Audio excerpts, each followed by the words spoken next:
Engxoxweni intatheli yezindaba ze-SABC uSimphiwe Makhanya ebenayo noNdunankulu wesizwe samaZulu umntwana wakwaPhindangeni izolo ngaphambi nje kokukhothama kaNdlunkulu kuvele ukuthi wayekade vele engaphathekile. I've told you that when she left she was ill and rumors were that she was poisoned when she left. Now other things are too, what do you call, I'm not going to get into them.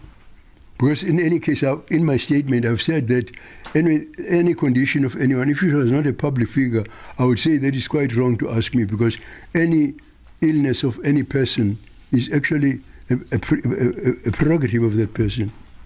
But I've told you that she has been ill all the time because there were rumors when she went to Mill Park Hospital in Swati that she was poisoned.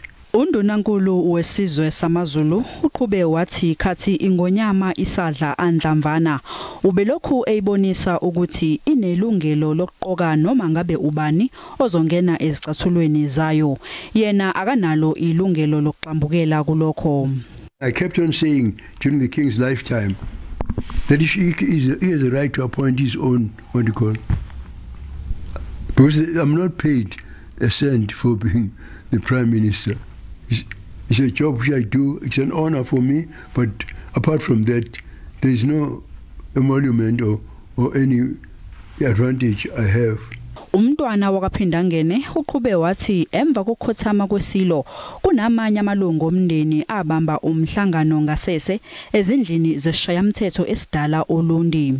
The only thing that has happened, which has actually rather upset senior members of the royal family, was a meeting that was held on the 17th at the old legislative buildings in Ulundi, which was convened by His Royal Highness Prince Mbonisi and Her Royal Highness Princess Mantombi on the 17th, which the senior members of the royal family didn't know anything about. You know, the most senior person in the royal family at present is the Queen Mother of King Cyprian's widow, the only widow that is allowed, Queen Mavis Mazung. She didn't know about that meeting.